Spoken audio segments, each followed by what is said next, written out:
우리 김종호 교수님은 아시겠지만 어쩌다 보니까 현직 가수가 된 게 아니라 사실은 우리가 뭐 아시는 분은 아시겠지만 이렇게 방송도 해보고 그랬는데 원래 이렇게 랩을 시작한 게 어떻게 하면 여러분들에게 특히 젊은 2030 세대들한테 잘 다가갈 수 있을까라고 노력하다 보니까 전에 방송을 같이 할 때 우리가 대본을 다 쓰고 가사도 같이 써서 뭐 이렇게 했던 거 있습니다. 근데 좀 더 용감하신 분이라 자신의 장기를 살려서 이것도 하고 그죠? 아, 그거 한 10번만 하면 숨 차더라고.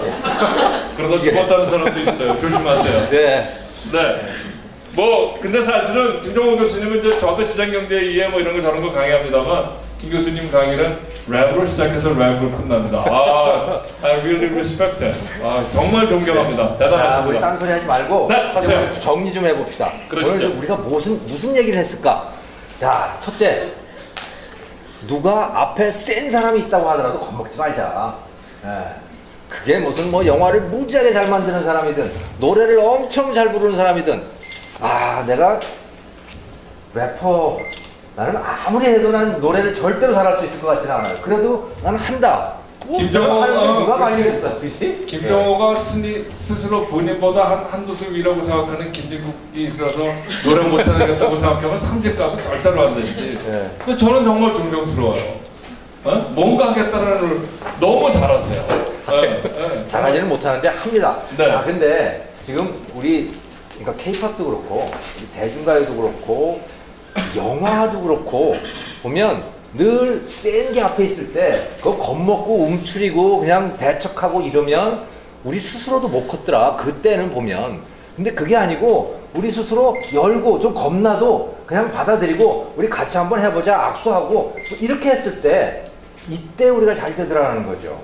그러니까 아까 말씀하신 우리 이수만 씨 생각을 해보면 저는 사실 처음엔 이분을 그렇게 존경하지 않았어요. 내가 몇 번 얘기를 했는데 근데 시장을 본 거죠, 그죠?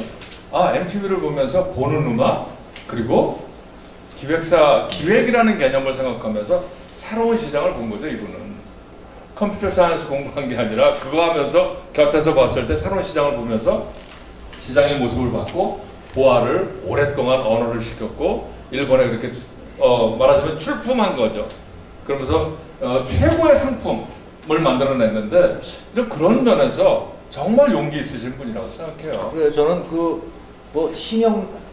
심영래 씨. 심영래 씨. 뭐 지금 파산은 하셨지만. 네, 사실 나는 도박해가지고 파산하신 것 같은데. 그거 함부로 얘기하시면 이거 방송 나가요. 뭐 어떻게 할 수 없지 뭐. 근데 그분 정말 용감하잖아요. 전 용감하다고 생각해요. 네, 그리고 아마도 한국의 SF 영화에 지금 당장은 아니지만 굉장한 밑거름이 됐을 거라고 생각을 해요. 예, 저 조금 가슴이 아파요. 뭐 전전 정부였든 무슨 신지식인이라든 약간 정치 바람을 탄 게 있지만 그분은 정말 CG라는 컴퓨터 그래픽이 우리나라에서 정말 형편없을 때 어떻게 이런 예산으로 이게 가능했냐. 저는 그분이 꼭 다시 재개하시기를 바라고 재개할 수 있을 거라고 믿습니다. 그분이 재개하셔야 대한민국도 같이 재개할 수 있다고 저는 믿거든요. 그래요. 그래서 앞에 강자가 있더라도 절대로 겁먹지 말라. 겁먹지 말고 그 사람하고 싸울 생각도 하지 말고 그냥 가서 악수를 하면 될 것 같아요. 네. 그러면 그 사람의 기가, 그 사람의 실력이 나한테 오지 않겠냐. 저는 그런 생각을 하죠. 또 그리고 그 실력은 하루아침에 길러지지 않는다. 준비된 자에게 반드시 기회는 온다. 근데 흔히 우리는 그거를 행운이라고 얘기하죠. 행운은 운이라는 거 반드시 거꾸로 다른 말로 하면 준비된 자에게 찾아오는 기회일 뿐이다라는 걸 우리가 하고 있습니다. 뭐 저는 싸이 박재상 씨도 생각해 보면 대단하잖아요. 우리가 챔피언이라든가 여러 곡들을 보면 그분은 그렇게 만만한 사람이 아닙니다. 그쵸? 예능에서도 나와서 이렇게 말하는 거 보면 제가 그랬어요. 저는 맨 처음에 무슨 나이트클럽 멤버인 줄 알았어요. 그 몸매나 이게 다. 근데 예능에 나와서 이렇게 딱 말을 할 때 보면 언어 선택이 그렇게 예사롭지 않았어요. 있다는 거죠, 뭔가. 내공이 있었던 거예요.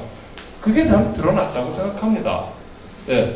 근데 이제 여기서 한 가지 더, 지금 말씀하신 것은 준비된 게 이제 필요하다고 생각했는데, 아까 하신 말씀 중에서, 이렇게 과감하게 좀 노력해봐라.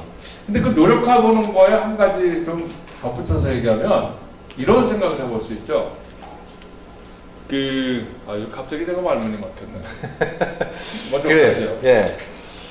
보면 지금 우리가 가지고 있는 게 별로 없어요. 여러분들도 아마 가지고 있는 게 별로 없을 거예요. 무슨 글을 하나 쓰려고 해도 내가 쓸 수 있는 글이 있을까? 뭐 노래를 하려고 해도 내가 노래를 잘 부르길 하나? 무슨 장사를 하려고 해도 내가 나한테 용기가 있길 하나? 아무튼 가지고 있는 게 저는 별로 없을 것이라고 생각을 합니다. 그런데 그건 당장을 생각해 보면 누구나 다 똑같다라는 거죠. 누구에게나 그리고 다 시간이 필요하다.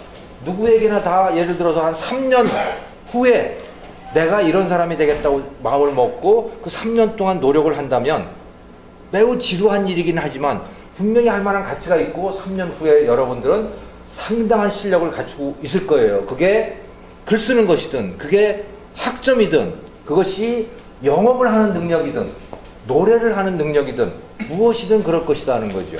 네. 여러분들 1만 시간의 법칙이라는 거 들어보셨죠? 1만 시간을 한 분야에 노력하면 반드시 세계 최고의 수준에 오를 수 있다. 그 분야의 최고 수준에 오를 수 있다는 거예요. 근데 안 되는 것도 있어요. 김정호가 아무리 1만 시간을 노래해가지고 싸이처럼 될 수는 없는 것이지. 아니, 그 끼가 있어야지. 지금 그러니까. 이거 하는 끼 보면 가능할 것 같아. 그 전에 내가 심장이 터져서 어떻게 될지 몰라. 아니, 지금까지 긍정적인 얘기하고 갑자기 부정적인 얘기를 아니 근데 내가 노래는 잘 못하지만 1만 시간을 노력을 하면 분명히 여러분들이 좋아해 주실 거는 같아요. 아니, 그런데, 예, 박수 한번 주세요. 그런데, 적어도, 아니, 뭐, 솔직하게 말씀드리면, 솔직하게, 음악적으로는 저는 오랫동안 이렇게 아마추어로 음악을 했으니까 조금 더 나을 수 있겠죠. 근데 저는 정말 존경이 가는 건, 그게 장애가 되지 않고, 그냥 시작했다는 거예요. 음반을 내려면 웬만한 박자와 음정이 안 되면 음반을 낼 수 없습니다. 삼직 가수가 무슨 얘기를 하는 거야, 지금? 대단한 거거든. 그런 의미에서 다시 한번 박수 주세요. 그런데, 예, 감사합니다. 그런데 한 가지 더 하고 싶은 얘기 있어요. 1만 시간을 노력해서 우리가 노력하면 뭔가 얻을 수 있다.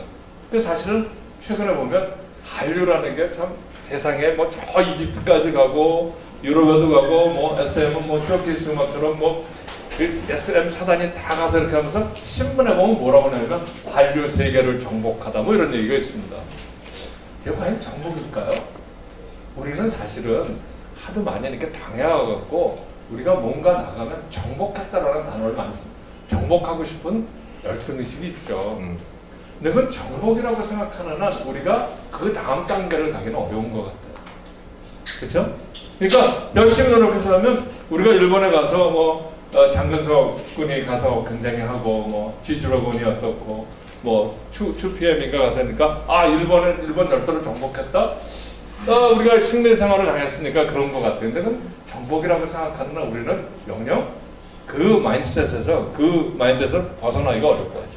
그렇다기보다는 오히려 우리가 같이 나누러 가죠. 그러니까 일본 사람들이 비빔밥을 좋아하고 일본 사람들이 막걸리를 마시고 그러면 그게 한국 문화가 일본을 정복했다 뭐 이렇게 하잖아요. 이게 전혀 그게 아닌 거예요. 정복한 게 아니고 한국 사람들이 일본의 식단을 일본 사람들의 메뉴를 풍부하게 만들어준 거죠. 일본 사람들이 다양한 술을 마실 수 있게 우리가 가서 기회를 준 거예요. 그거지. 그들이 무슨 우리가 그들을 정복했다? 홍대 앞에 일본 라면집들 있잖아. 이사카야들 들어와 있단 말이야. 그럼 일본이 한국 와서 점령했나요? 전혀 아니야. 네. 예, 그냥 우리의 메뉴가 다양해진 거죠. 그렇죠. 일본 분들이랑 만나서 얘기해보면 김치를 먹는다고 한국 김치가 그들을 점령했다고 생각하지 않아요. 너무 고마워하는 거예요. 이런 좋은 식품이 있는지 몰랐다. 너무 좋다. 몸에도 좋고. 우리는 그런 마음의 여유가 필요한 거예요. 그렇죠? 나누는 마음에. 그리고 같이. 그러니까 왜 그랬을까 생각해보면 우리는 너무 갇혀 살았어요. 그리고 당하고 살아왔다라는 피해의식이 있어요. 이제 대한민국이 어느 정도인지 아시죠? 대한민국이 수출액만으로 세계에서 7등, 8등 하는 나라예요. 경제규모로 15등, 13등 하는 나라예요. 저희가 우리 56년생이라고 아까 얘기했는데 저희가 초등학교를 들어갈 때 62년, 63년에 대한민국은 농업국이었습니다. 인구의 60% 이상이 농촌 부분에 있어요. 지금은 인구의 7% 정도가 농업 부분에 있고 GDP 생산의 3% 이하가 거기서 나오는 나라예요. 어마어마하게 변한 나라예요.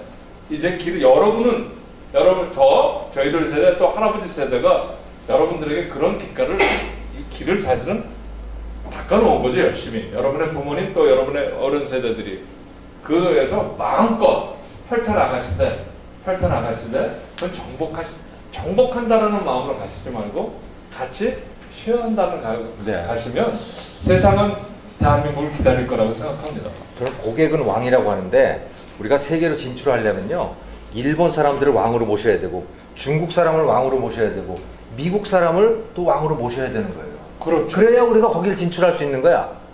한국에서 성공하려면 한국 사람을 왕으로 모셔야 될 거 아닙니까? 소비자들을. 마찬가지로 일본, 중국, 네덜란드 뭐 다 가서 그 나라에 진출하려면 그 나라 사람들을 왕으로 모셔야 된다는 거예요. 정복하는 게 아니다. 이건 우리는 근본적으로 생각을 바꿀 필요가 있습니다. 그래야 우리가 다른 나라에, 세계에 나가서 성공할 수 있다. 네. 굳이 그 정복의 의미로 하면 대한민국은 정복한 게 너무 많아요. 그러나 그건 정복이 아니라 그들에게 좋은 상품을 공급해줬고, 그들이 원하는 상품을 줬고, 그들이 원하는 드라마나 그들이 원하는 영화, 그들이 원하는 음악을 같이 나눈 거죠. 그렇게 될 때 그러면 다 우리 거 아니에요? 네. 그들이 또 우리 거가 되고 서로가 그렇게 나누는 마음을 가지면, 특히 여기 저 언론 계통을 가고 싶은 분들 정복이라는 단어 쓰지 않았으면 좋겠어요. 그렇죠? 그건 패권주의적인 발상이에요. 정복, 공략 뭐 이런 거잖아. 네. 태국 시장을 공략하자. 이거 뭐 침략하자는 얘기인가? 네, 뭐 그런 느낌이 굉장히 강해요. 그게 아니고 태국 소비자들을 가서 그 사람들한테 봉사를 해야 된다. 그런 마음. 이제 정리해 주시죠.